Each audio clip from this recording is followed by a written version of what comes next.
ये मान ले आपकी मृत्यु होने लगी, ये आध्यात्मिक तत्व ज्ञान है पुण्यात्मा, जो तुमने यहां से पीछा छुटवाना है।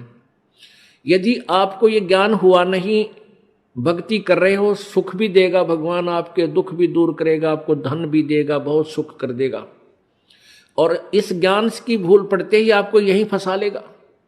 आपकी मृत्यु होने लगी, आपके पास कोई बेटा या बेटी आकर रोने लग जाएगा, आपकी ममता उसके उधर फंस जाएगी, क्या होगा मेरे बच्चे का, कौन संभालेगा इसको,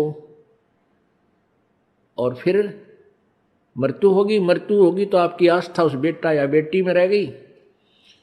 मृत्यु होकर के फिर वहीं कुतिया आकर बन जा मनमाने उसी गली में, या कुत्ता बन गया, उड़े सैर सपट्टे करता रहेगा, फिर बेटे भी ना मिलने ना, और बेटियां दौड़ बैठ सकता।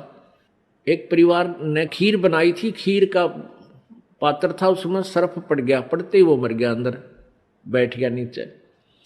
वहां उनकी एक पालतू कुत्ती थी, मतलब जैसे वह वैसे पाली हुई नहीं थी, गली में घूमती फिरती, आ जाती बैठ जाती, उसको रोटी राटी डाल देती, वो वहां बैठ जाती थी। तो उसने क्या किया, वो सारी खीर पंजे के साथ खिंडा दी, वह डाल दी, नीचे डाल दी। उधर से घरवाला ने देखा कि इसने तो भाई कमाल कर दिया, आज तक ये ऐसी गलती नहीं करती थी, आज तक इसने बड़े बड़ाए भोजन का नाश कर दिया, उसका तुम्हारा लठ, वह तो गई ट्या ट्या करती। फिर वो खीर को संभालने लगे, बाहर नीचे पड़ी थी, वो तो पड़ी थी, अंदर झांक कर देखा उसमें कितनी बच रही है, उसमें काला सांप सर्प अंदर पड़ा। और फिर उस पूरे परिवार ने खुशी मनाई को हो इस कुतिया ने तो हमारा परिवार बचा दिया। फिर उसने ल्याव पकड़ कर वो आगन बाजा के उधर लठ लाग गया। फिर किसी से पूछा, भाई ये कोई वैसे ही कोई मौत होती है? एक व्यक्ति आ गया जो थोड़ी बहुत भविष्य की या बैक की जाने था, उससे पूछने लगे कि ये क्या कारण है, इसने आदमी भी नहीं कर सकता ऐसा काम कर दिया इस कुतिया ने। तो उसने बताया थारी दादी थी या तेरी दादी थी पहले हैं, और इसकी आस्था भैया मरन लगे जब थारे में रहेगी या कुतिया बन गई। और अच्छी पुण्यात्मा थी, पहले भी दयालु थी, और जो तुरंत मनुष्य जोनी से पशु जोनी माता है उसमें थोड़ी बहुत लक्षण अच्छे होते हैं। जैसे कई कुत्ते हैं बड़े समझदार मनुष्यों की तरह ही सारे काम कर देते हैं, वो तुरंत मनुष्य जोनी से आए हुए होते हैं। तो पुण्यात्मा फिर आप वहाँ कुत्ते बन का बैठोगे। तो अध्यात्म यदि आपने इस विद्यालय में प्रवेश पाया है, पहले इसका उद्देश्य समझ लेना। इस विद्यालय का उद्देश्य है आपका यहाँ जन्म मृत्यु से सदा के लिए झंझट छुटवा देना और सतलोक में वहाँ भेज देना जहाँ कभी दुख नहीं, कभी मृत्यु नहीं, कहीं रोग नहीं, कोई कोड नहीं, कोई आपदा नहीं आती, किसी चीज का अभाव नहीं, जहां हम पहले रहते थे। अब जब तक आप मालिक के चरणों में रहोगे तो यहां का सुख तो आपको मिलेगा। आपके भाग्य में ना होगा तो भी दाता आपको देगा। ये दयालु है, ये समर्थ है, इसके पास फुल पावर है। और फिर आपकी मृत्यु तो होगी, क्योंकि यहां तो कोई रह ही नहीं सकता। इस मिट्टी के खिलौनों में कितने दिन रह सकता है? 1000 वर्ष तक भी जीवित रह कर देख लिया ऋषियों ने अपनी अटकलों से, आखिर में फिर मृत्यु हुई। यहां तो मृत्यु होगी, वो दिन तो डेफिनेटली आओगा जिस दिन आपने यहां छोड़ना ही पड़ेगा, चाहे कितना काम रह रहा हो। आज जो स्थिति आपकी है, यदि आप इसको अभी से सेट करके चलोगे कि परमात्मा आपकी इच्छा कभी ले चलियो, यदि आपने मोक्ष उद्देश्य रखना है, उसमें फिर अग्रम अग्रम नहीं रखनी कि यो काम रह गया, ऐसा नहीं हुआ, भगवान इतना और हो जाता फिर काम बड़े नहीं। चाहे कभी कहे परमात्मा, चालन की तैयारी करनी पड़ेगी आपने। तो आपने यहां से तो जाना ही पड़ेगा। यदि आप श्रद्धा नहीं हटाओगे, यहां से आस्था नहीं हटाओगे, तो भी मृत्यु होगी, तो यहीं आ जाओगे। इस ज्ञान को आधार बना के और परमात्मा को साक्षी रख के जब भी चालन की तैयारी आवे, किसी समय आ जा, सहर्ष चल पड़े कि कभी ना कभी तो पीछा यहां से छुटवाना ही पड़ेगा। मान लीजिए आप परमात्मा के मार्ग पर लगे हुए हो और आपके साथ कोई ऐसी घटना, वैसे तो मालिक घटना नहीं देता जल्दी सी, वो भी आपकी कोई त्रुटि होगी या परमात्मा की कोई और रजा होगी उसमें, वो आपके हित में ही होगी। जैसे जिसको हम अकाल मौत कहते हैं, तो यहाँ पहले तो अकाल मौत आपकी होगी नहीं, और होगी तो घनी आपके ऊपर मेहर होगी, कोई विशेष कृपा होगी, या आपका नाम टूट चुका हो। प्रथम तो अकाल मृत्यु होगी नहीं इस मालिक के चरणों माने के बाद। इसके हाथ में है मासा घटे ना चल बढ़े, विधना लिखे जो लेख, और सच्चा सतगुरु मेट कर ऊपर मार दे मेघ। ये वो परमात्मा है जिस लिखे हुए लेख को, प्रारब्ध को कोई भी चेंज नहीं कर सकता। ये परमेश्वर कबीर देव उसको चेंज कर सकता है, उस भाग्य को बदल सकता है। तो ये तो उसके साथ होगा जो हृदय से, तन मन धन से कोई मर्यादा भंग नहीं करता है, प्रभु के चरणों में लगा हुआ है। और दूसरे जो परमात्मा के चरणों में लगे हुए हैं और परमात्मा की कुछ और रजा है कि कई कारण हो जाते हैं पुण्यात्माओं, तो उसको ऐसे अकाल मौत, वो स्वयं ही अकाल मौत मृत्यु करेगा उसकी, और तुरंत ही उसको दूसरा जीवन देकर पार करेगा। वो उसने अपनी आत्मा को देखना है। हम तो अपना स्वार्थ देखें। जैसे किसी की माँ मर जा, चाहे 70 साल की हो रही है, तो याद आवे है कि भाई पाछी बालक खिलाओ थी, पोचा ने राजी राखे थी, घर की रुखाड़ करे थी, ये बना मरे तो बढ़िया है। तो हम तो अपने स्वार्थ ने कर रहे हैं। जय उस माता जी का हो जा बीमारी, कोई रोग हो जा, 10 लाख जा, खाट पे लेट जाओ, तो हफ्ते अंदर हाथ जोड़ लेंगे सारे, है भगवान माँ की माटी उसंगवा ले, परमात्मा इसने उठा दे। तो कहने का भाव ये है कि यदि परमात्मा किसी भी समय पर अपने सच्चे भक्त लगा हुआ ठीक है और उसको ऐसी कोई घटना करता है, ऐसी कोई घटना होती है अकाल मृत्यु की, 2 कारण से होगी।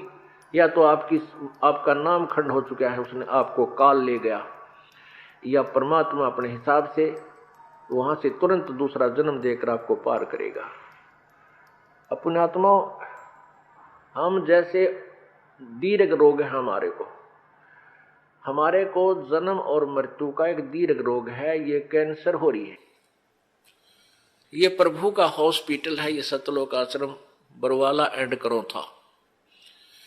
जब आप इस हॉस्पिटल में प्रवेश पा लेते हो और आपने उद्देश्य ये होना चाहिए कि मैं इस रोग से मुक्ति पाऊं, तो यहां फिर डॉक्टर ने देखना है। जैसे डॉक्टर के पास आप चले गए, आप भयंकर रोगी हैं, फिर डॉक्टर ने ही करना है जो करना है, मरीज की नहीं चलती वहां पर। मरीज की कोई राय नहीं ली जाएगी। डॉक्टर जब चाहोगा इंजेक्शन लाओगा, जब चाहो उसका एक्सरे करेगा, जब उसकी रिपोर्ट लेगा, ब्लड चेक करेगा, ग्लूकोज चढ़ावेगा, इंजेक्शन लगाएगा, और हो सकता है किसी कारण से टांग भी काटनी पड़ जा जीवन बचाने के लिए, तो वो टांग भी काटेगा। तो वहां मरीज अपनी नहीं चलाता है, वो करबद्ध रहता है और डॉक्टर को समर्पण कर देता है कि जो आपको ठीक लगे वही करना। तो यहां आने के बाद आपने अपना अगर जन्म मरण का रोग कटवाना है तो परमात्मा डॉक्टर है, कबीर भगवान हमारे। इस दास को आपका कंपाउंडर छोड़ रखा है, तो आपको जैसा भी यहां हो रहा है उसमें कोई, देखो एक तो आपको गड़बड़ होगी, नाम खंड हो जानते, आपका नाम टूट जाएगा, परमात्मा से आपका कनेक्शन खत्म हो गया। और दूसरा होगा मालिक करेगा, तो उसमें फिर अगरम मगरम नहीं होनी चाहिए, ऐसा क्यों हो गया, ऐसा नहीं होना चाहिए था। तो एक तो सावधानी आपने रखना कि आपका नाम खंड ना हो, मर्यादा भंग नहीं होनी चाहिए। पुण्यात्माओं, आप इस काल के जाल से अपरिचित हो, इस कारण से इस मार्ग को इतना सीरियसली नहीं लेते। आप केवल पहले आते हो सुख के उद्देश्य से कि मेरा ये हो जा, बेटा हो जा, बेटी हो जा, कार हो जा, कोठी हो जा, टोटा दूर हो जा, कर्जा उतर जा, छोटा मोटा को शारीरिक कष्ट है वो दूर हो जा। ये तो आपको फ्री ऑफ कॉस्ट होगा, यदि आप सच्ची श्रद्धा से भक्ति करनी प्रारंभ कर दोगे, फिर कुछ दिनों के बाद आपको यहां इसलिए बुलाया जाता है भाई हर महीने आना है, दूर देश के हैं वो चल दूसरे महीने 1 महीना छोड़कर आ जाए, 2 महीने छोड़कर आ जाए। आपको इसलिए बुलाया जाता है कि ताकि आप इसको इतना सीरियसली नहीं लेते, क्योंकि आप इस मार्ग से परिचित नहीं हो। आपको यहां बुलाया इसलिए जाता है क्योंकि आपको वहां अपने घर से जब चलते हो तो 1 हफ्ता पहले आप परमात्मा के दरबार में पहुंचने के लिए चिंतित हो जाते हो। तो आपकी वो चिंतन भी मालिक के पुण्य में लग जाता है। कोई कार्य को आगे पीछे करते हो, किसी से छुट्टी लेते हो, घर वालों को मीठा बोलते हो कि मैंने जाना है, कहीं ये ना कर दे, और फिर आप वहां से यहां तक आते हो। नंबर 1 तो आपको धनी बनाना है, राम नाम का, भक्ति का धनी बनाना है। परमात्मा का विधान है, संत मिलन को चालिए तज माया अभिमाने, जो जो कदम आगे रखे ओहे यज्ञ समाने। क्या बताते हैं परमात्मा, अपना विधान आप ही बता रहे हैं कबीर जी कि संत मिलन को चालिए। जब सतगुरु के दर्शनार्थ आप चलते हो, अभिमान तज माया अभिमान, किसी प्रकार का भी आप में अभिमान नहीं होना चाहिए, ना धन का हो, ना पद और पोस्ट का हो, किसी प्रकार का नहीं हो।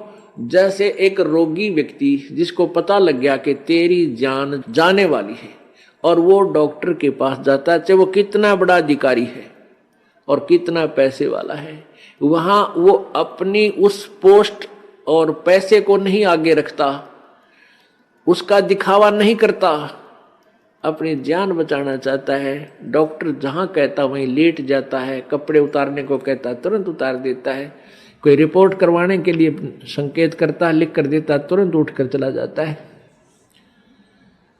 तो पुण्यात्मा सच्चे दरबार में जब भगत आवे, उसका दृष्टिकोण, उसका उद्देश्य, उसका भाव ऐसा होना चाहिए जैसे सीरियस रोगी, सीरियस पेशेंट और हॉस्पिटल में जाता है, उसमें कोई नखरा नहीं होता। ऐसे जब आप सच्चे दरबार में आओगे, आपको कितना पुण्य मिलेगा कि जहां से आप चले हो यहां तक आने के जितने भी आपके कदम, यानी जितने कदम बनते हैं, इतने यज्ञ के तुल्य आपको पुण्य मिलेगा उसको जो यानी निष्कपट भाव से आता है और निर्भिमान होकर आता है।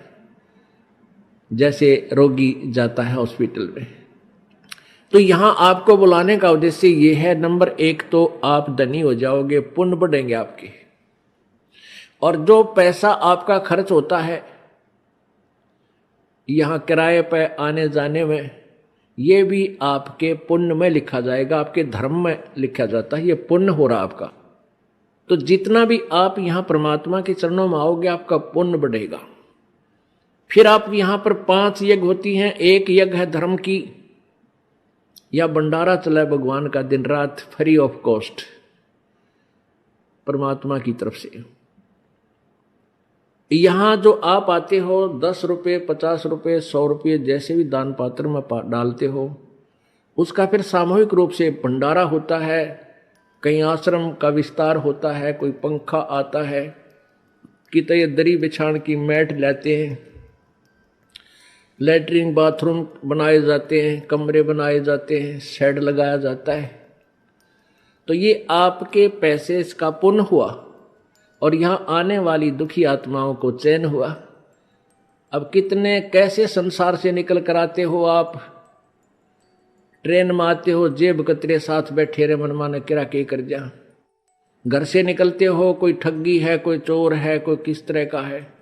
व्यापार में भी इस तरह के ना जाने कितने निकम्मे आदमी, या व्यवसाय में अपने कार्य में कितने निकम्मे टाइप के आदमी आपके साथ खसने को तैयार रहते हैं।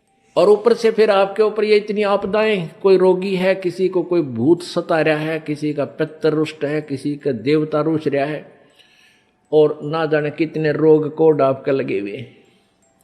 और वो प्राणी यहाँ आता है, उसको आते ही गर्म पानी मिला है नहाने के लिए, गरम गरम चाय तैयार मिला है, अपना बैटरी सी चार्ज हो जाती है इसकी, और फिर बिछे बिछाए मैट मिले, रजाई मिले भगवान के बच्चों को, और फिर आपको यहाँ अमृत ज्ञान सुनाया जाता है रात्रि के समय, सर्दी का मौसम, ये दिसंबर और जनवरी का महीना, इसमें ओढ़ कर रजाई शाम के समय और बैठे मालिक का ज्ञान सुने, परमात्मा का प्रसाद छक के, और अपना कितनी आत्मा प्रसन्न होती है। आधा दुख तो यही बोल लेता प्राणी। तो यहाँ पर कौन आता है?